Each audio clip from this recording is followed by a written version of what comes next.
Hello, this is Gerald It's about time to have some shorter videos because, yeah, with all the theory, you don't have really time to go and have a look at something that can be understood a little bit more quickly in a few moments. And I will do that in this video.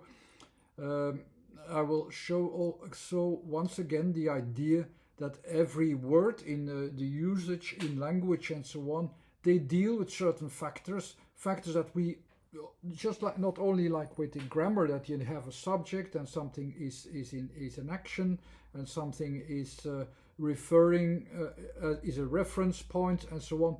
These things also exist in letters, and the basics of letters are orientation points in either also the object, or something is changing, or something like, okay, let's figure out how the context really works and so on. And this kind of balance, you can find also in letters. And I'm still developing it a little bit better, this method that you can really pick out the places in and spaces in a time and space frame a bit more quickly. So because that's what they do, so you feel that balance just as a way, like for instance, if we dance, so we have to anticipate. Is a kind of anticipation, or is the A is there, then we do like that, because that's the center. We go to the center, we immediately know there's a center there.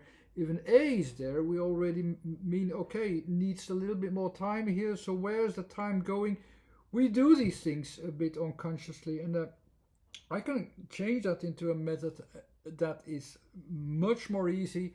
You have already a lot of preparations. Let's now go for something that you can repeat. Bring me other words that you can say, okay, can you have a quick overview? Now we make the quick overviews, that we see how this balance is in this word.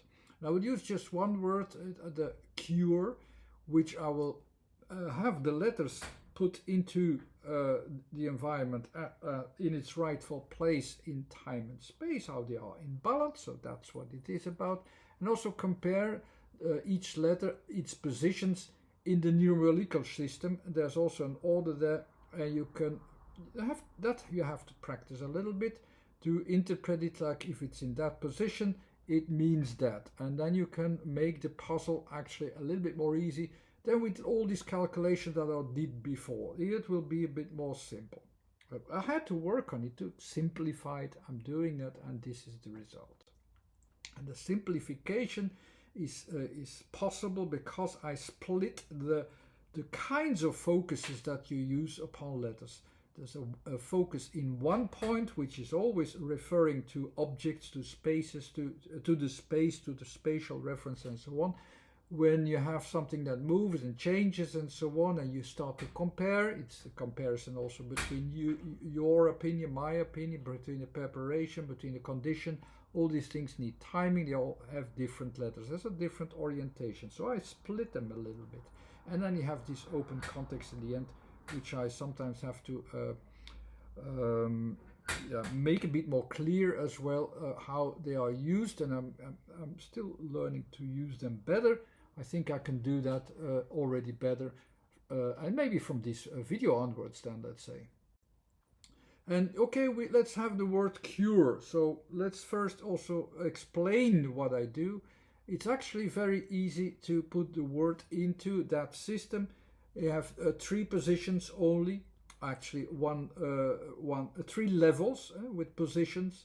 The first level, which tries to focus upon the center. You cannot always do that, but you have that there.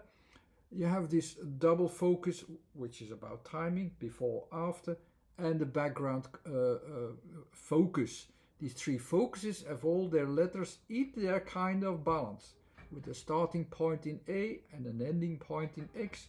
And that's also because of how they move and so on. There's even a geometrical association there. I'm not going to go too deep into that, but you have to learn it well, these associations, to learn it, to learn to associate it more quickly. That you have this scheme, and you see the 1, 2, 3 positions in two sections. Where is it about? The first section is about placement, and it's about timing, and then and so on. And also how we balance them out as letters. There are three sizes also. So you have the first couple of letters A, T, K at every level, D, N, Y, Q, V, G. They are in the full size because they are centered. The next one is somewhat in that full region, so that's where the U, for instance, comes in. And the last one is the smallest, is the C. All of them are centered in the first position, but I also have to read them. And in the first, when I have to read them, it's good to have these 1, 2, 3 positions that I had to learn a little bit as well. So how can I have these? Because 1, 2, 3 is our way to look at things. If we put things too close and I say how many fingers do I have, in this way you cannot see it, this way you cannot see it. But if I put them well enough from the right angle, I can see all 5 of them, and that's the basic idea actually. When you write down the word, write down the letters so that you can distinct them in a good balance in this background with the positions correct. So you have the cure starts with C and U, so logically we always start in the center point of the space, because that's a letter from space, it's in the center point, but the smallest letter, it's that C followed by U.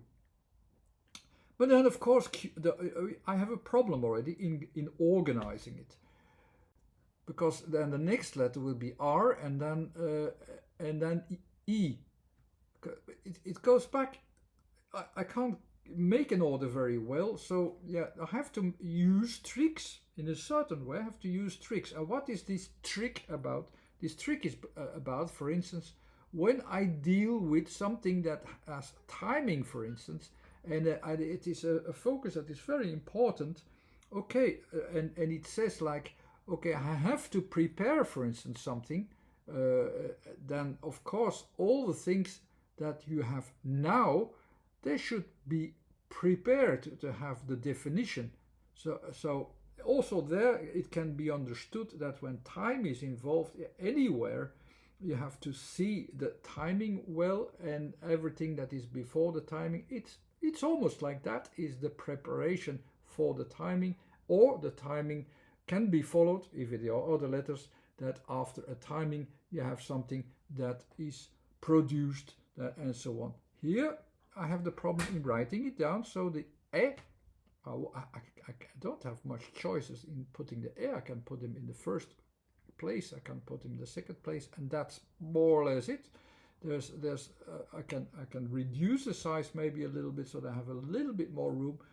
But the most easy thing to do is, okay, just let us have this letter there and split them in that way so that I can read them. So it influences the word in that way that it gives them the positions that they need. If the focus is about E is about the progress towards something that we produce, something as a time frame.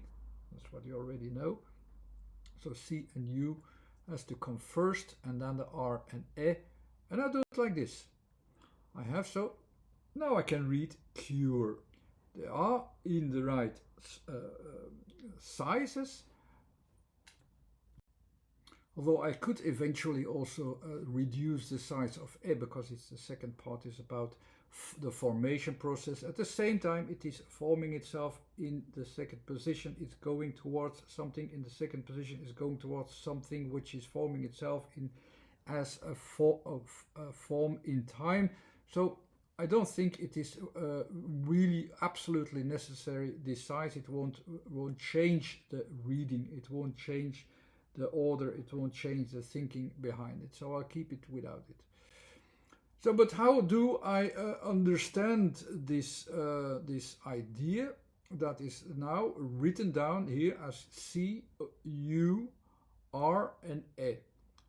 The E is the timing, so there is some focus upon the timing, and there are two figures always in these positions.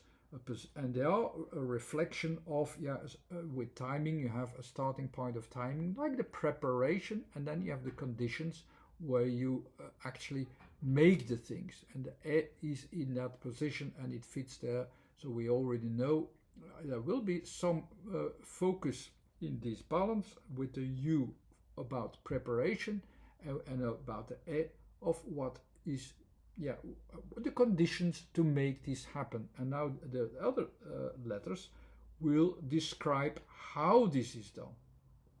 And I will give you enough guidance that you can analyze it from the scheme, what the letters are about. You can read them actually quite easily after a little bit of preparation. So for instance, the C is from the first scheme, which is this first scheme is all about the objectivity, about placement, the one focus. So you try to have everything in one center, which was very clear with the letter I, in one center. And the first letters of each level are also all about starting points. But here, ATK are about starting points themselves, the centralizing starting points themselves. So that's easy to understand. The second row is always about, yeah, what is growing, how it is growing, how we can develop it, what can become more as a grown. It becomes, in the objective physical world, becomes of course more physical, while the first positions are of course about the things that we try to make objective.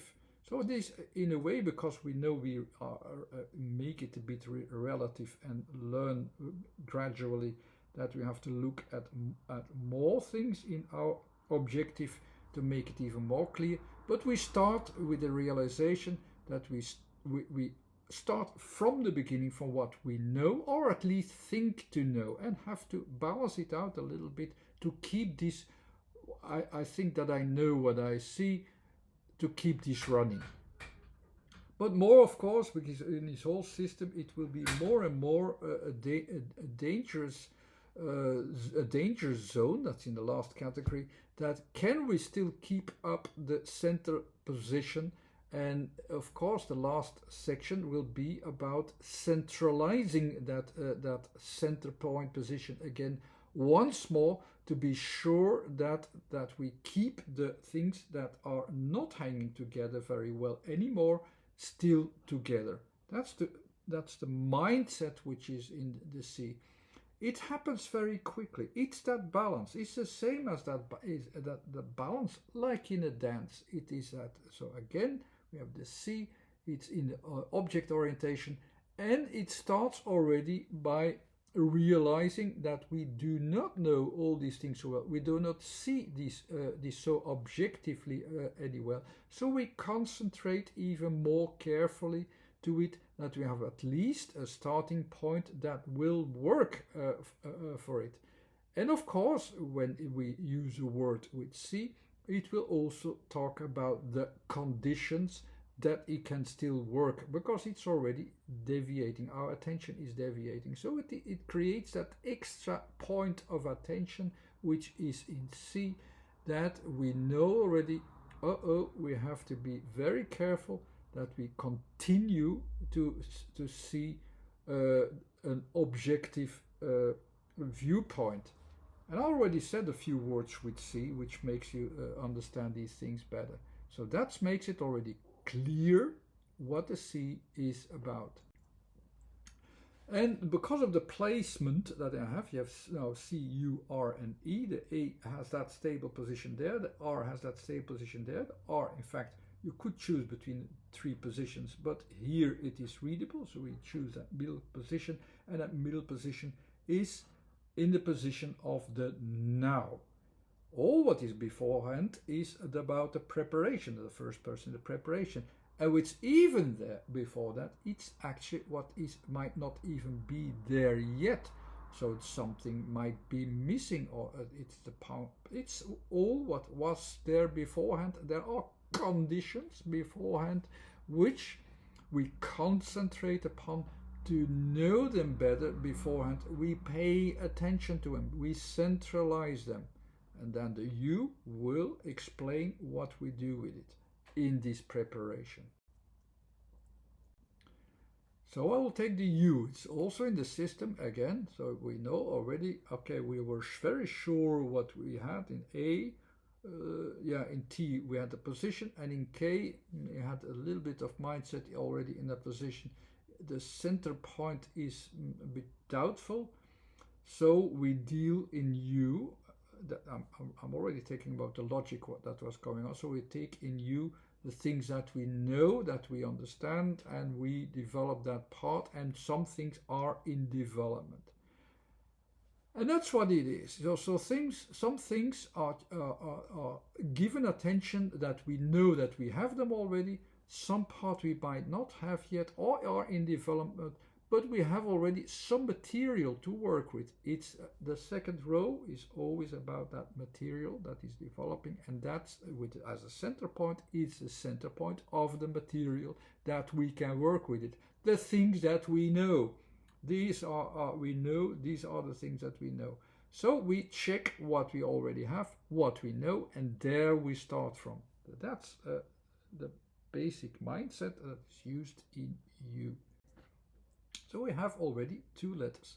We concentrate on the part that is missing in C, on what we do not have yet. That's our preparation. So we prepare to realize that there is something that we do not know yet, and then we go to the realization what we're going to do with it with ER, and of course that's completely in the middle of my focus. It is focusing on the now, and we will materialize it with ER, but we first have to explain what we will do, or how do we materialize this in this missing part. So far we're still busy with what do we miss. We realize we miss something. What shall we do next? So in the next moment, which is in now, we will work on a letter from the last category, which is about context. So we look for context, and there are also three levels. So again, the first three letters is what can we use from the context as a starting point in Q, as a materialization moment, and so on, and division and so on in V. But we are in the R, so it is not about the starting points of the opportunities. We are already about talking about the second row. So it's about the materialization process itself, which is now in fully production. With time we had already, with space we are already. Not very clear where everything is in the timing and the spacement, but they connect, they materialize, and it is going to materialize and find its connections in R. That's what these are about. I explained that letter already a lot of times. So we know that after concentrating on what is missing or what we do not have yet, we have a foundation of preparation, and then we start to materialize something from it, connect from it. In a way, of course, we're looking to complete it with you. We start from what we know, but we started also in you to connect it to also the parts which we only halfly have. And we materialize that further with R. Last letter is the letter A. It's in the green category. It's all about timing, and it is also in three levels: the starting points, the production, which is about the making of time itself. It's in the middle of this whole time process. It is about timing. You know that when you do some things, you take it, you make it, you make the time so that the things can develop. That was our goal, and that's the goal of E. So can you then realize already via these positions in a very quick way what Q is about? Yeah, it's about we look for the Q. We don't have it yet. We are materializing it by filling in the gaps. Actually, with the U, you also already do that. You're having a thing in development. You start. There are things in development. Some things I have. Some things I only have in development, and with E, I make that happen. I make that realization. I make that transformation. I make that connection happening via R. And that's what Cure is about. So we have our focus. It's actually, once you you try that a couple of times. I always write the letters and its significations slightly different. But if you look very closely, if you use your understanding, if you use your intelligence, you will notice it's always about the same thing. Even if I use different words the whole time, after a while you can understand each position with many different words, with many different kinds of balances that are actually always the same and the same thing. Okay, I hope this was clear. A little bit, I thought it was going to be a little bit shorter, but just for one word, it's again over 20 minutes. Sorry for that. Invite me to investigate a word if I can do that also very quickly in the positions and in the balance in it. Preferably not a word of 20 letters, but a word from a language that you really understand well, and preferably one that is written down with Roman letters. Otherwise, I have to deal with so many other things that are also in the back of the mind, of the script, of the way of thinking, that I can't do that in 20 minutes. Okay, thanks for watching. Bye-bye.